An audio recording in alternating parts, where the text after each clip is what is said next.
So, you think you know the story of Cleopatra, right? The last defender of a 300-year-old dynasty, a queen who stood alone against the might of Rome. But what if the most important fact about her is the one we always get wrong?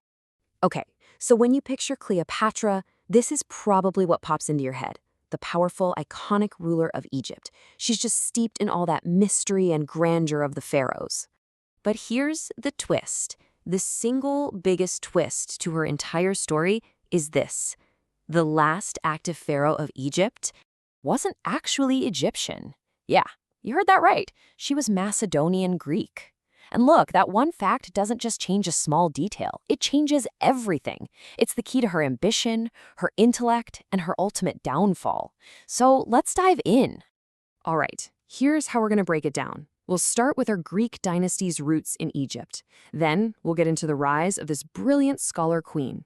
After that, we'll see how she took on the Roman Empire. And finally, we'll witness the dramatic end of her era. Okay, so to really get Cleopatra, we have to rewind the clock way back, like 300 years before she was even born, to the fall of one of history's greatest empires.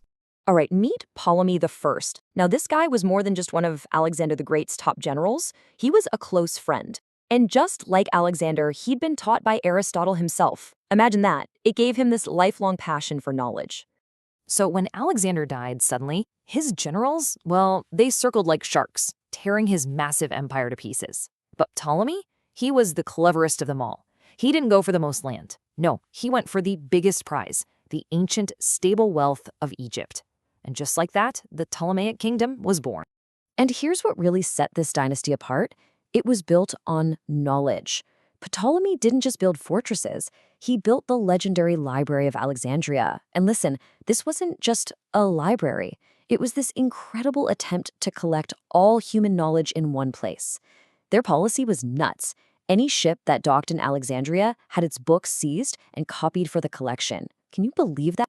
So the Ptolemies brought all this Greek culture to Egypt, but they also picked up a very old, and let's be honest, a very strange Egyptian pharaonic tradition to protect their power: consanguinity. For 300 years, the Ptolemaic family tree was, well, it was a tangled mess of siblings marrying siblings, uncles marrying nieces. The goal was brutally simple, and it's something that still echoes today. Keep the power and all that wealth locked tight inside the family.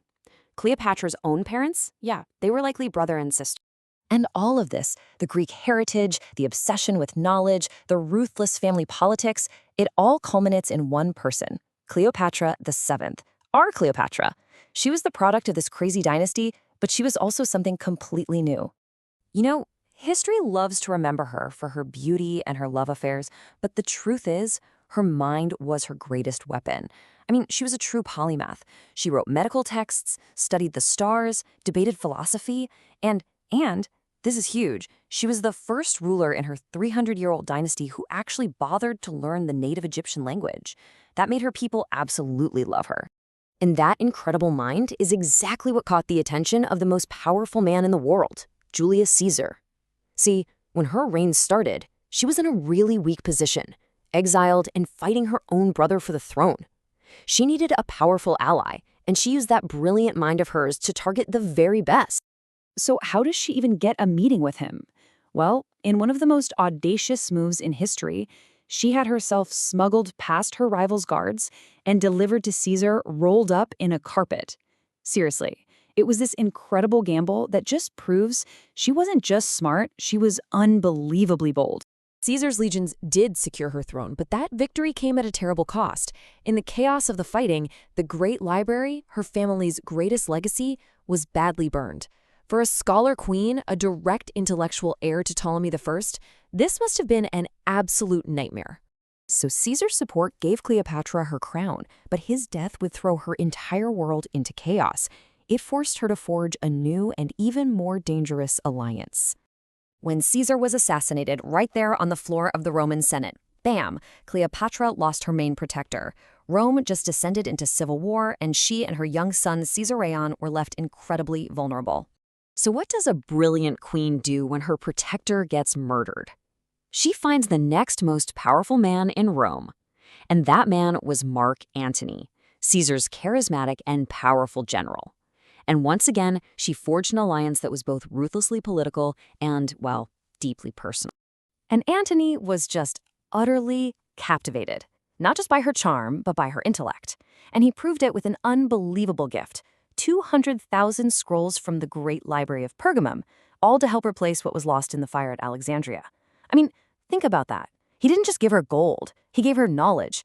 That tells you everything about the kind of power she held over him. But this alliance, this partnership between Egypt and a powerful Roman general, that was a direct threat to the new order back in Rome. It set the stage for a final, catastrophic showdown for control of the entire known world. The whole conflict finally just blew up at the Battle of Actium. And the scale of this thing was staggering. You had the combined fleets of Antony and Cleopatra facing off against the navy of Caesar's heir, Octavian. This wasn't just a battle, it was one of the largest naval clashes in the history of the ancient world. Everything was on the line. The battle was a complete disaster. Antony and Cleopatra's forces were decisively crushed. This wasn't just a lost battle, it was the end. The end of their ambitions, their reigns, and ultimately their lives. And with that single defeat, it was over. 3 centuries of Ptolemaic rule gone. The age of the pharaohs finished for good. The independent kingdom of Egypt was no more. It was just swallowed whole by the Roman Empire. Rome's victory was absolute. Cleopatra's children were killed, their royal bloodline just erased to prevent any future claims. But here's the thing, a military victory can't always erase an idea. Centuries later, another brilliant queen named Zenobia would rise up in the east. She actually claimed descent from Cleopatra, and she too would lead a rebellion against Rome. So it leaves you with this question, right? Does true power lie in the armies you command, or in a legacy so powerful it can inspire defiance long, long after you're gone?